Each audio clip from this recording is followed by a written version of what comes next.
Namaste children. Today I am going to start the part 3 of the chapter Parties and Party System in India. In the second part, I have explained you about the dominance of Congress party in first 3 general elections.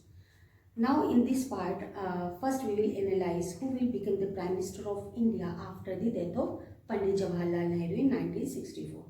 Then we will analyze about the 4th general election 1967. Why the year 1967 is considered a landmark year in India's political electoral politics. Then we will discuss about the downfall of the Congress party. So let's begin.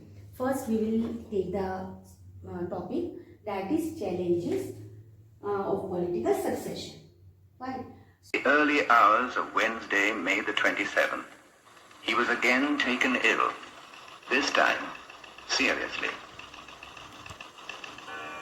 A few moments before 2 o'clock, Jawaharlal Nehru breathed his last.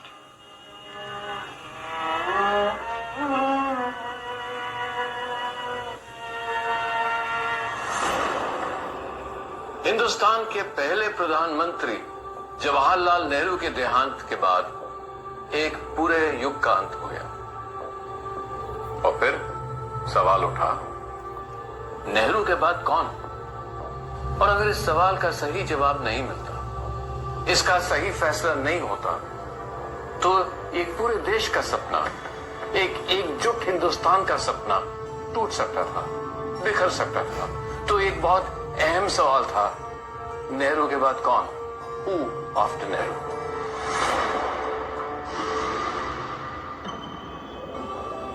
Jawaharlal Nehru के देहांत के सिर्फ 2 घंटे बाद कांग्रेस के एक बड़े माने हुए पुराने नेता गुलजारीलाल नंदा को केयर टेकर प्राइम मिनिस्टर बना दिया गया।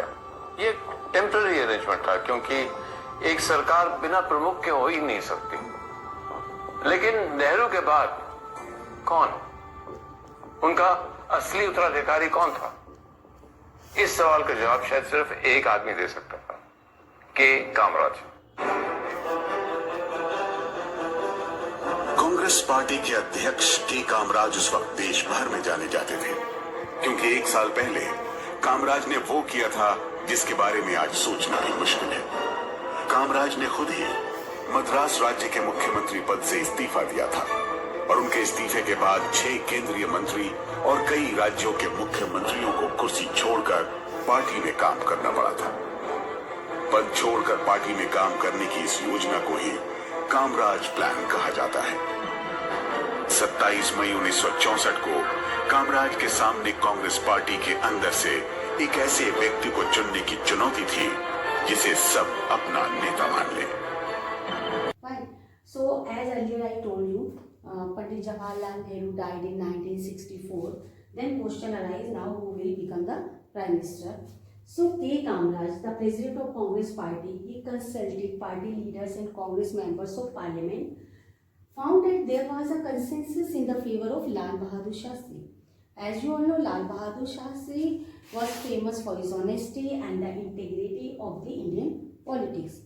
Now we will see when he became the Prime Minister of India, Lal Bahadur Shastri, when he became Prime Minister of India, he faced many challenges during his Prime Ministership. And the 1960s period was labeled the decade of the dangerous decade. Is it clear? So there were many reasons for this, why this period is labeled as the dangerous decade, 1960s period.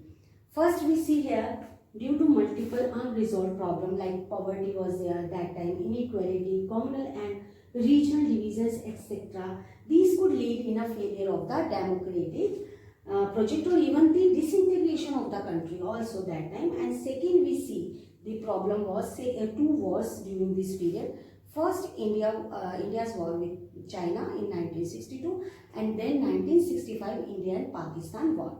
This was also the problem that time. And then Lal Bahadur Shastri, this is also the problem that time we see. He suddenly expired in 1966 in Tashkent, then in USSR, and currently the capital of Uzbekistan. After his death, now again question arises, who will become the next Prime Minister of India? So here we now see the from Shastri to Indira Gandhi. Indira Gandhi, how, in which circumstances she became the Prime Minister of India, and who supported Indira Gandhi for becoming the Prime Minister of India after the death of Lal Bahadur Shastri. So this time competition was between the main two leaders.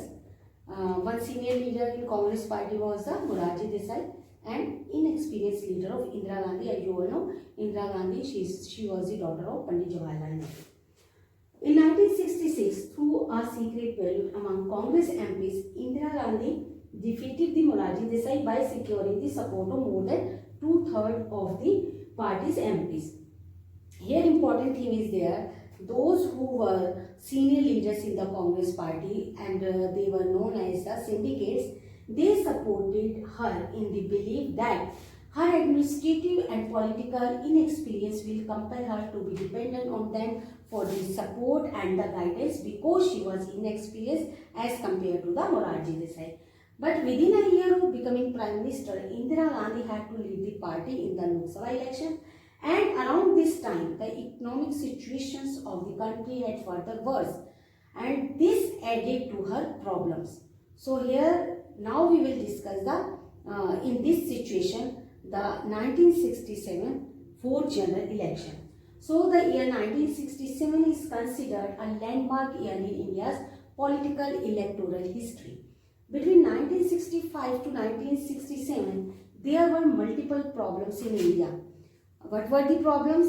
The main problems were economic crisis, such as failure of monsoon, drought, decline in the agricultural production, serious food shortage, etc. People were facing all these problems. So after becoming Prime Minister in 1966, Indira Gandhi government surrounded all these problems, and people started protest against food scarcity and the unemployment also. And then Bandhs, Hartal, all frequently across the country. And the Communist Party and the Socialist Party also started protest against all these problems. Fine. So here we see Indira Gandhi faced many problems in the period of 1966, and then fourth general election conducted in India. So students, we see due to these economic crises, opposition parties were in the forefront of organizing public protests and pursuing the government also. And the parties opposed to the government realized that the division of their votes kept the Congress in power. So these parties, who were different in ideologies and program, they came together and they formed anti-Congress front and entered into the electoral adjustment and sharing seats also. Here we see the socialist leader, the name of the socialist leader, Ram Manohar Lohia. He gave this strategy the name of non-Congressism, where all opposition parties came together. They belong to different ideologies and programs, but they came together and formed a anti-Congress front. And then in this context, four general elections to the Lok Sabha and assembly elections also were held in February 1967, and the Congress was facing the electorate for the first time without Pandit Jawaharlal Nehru.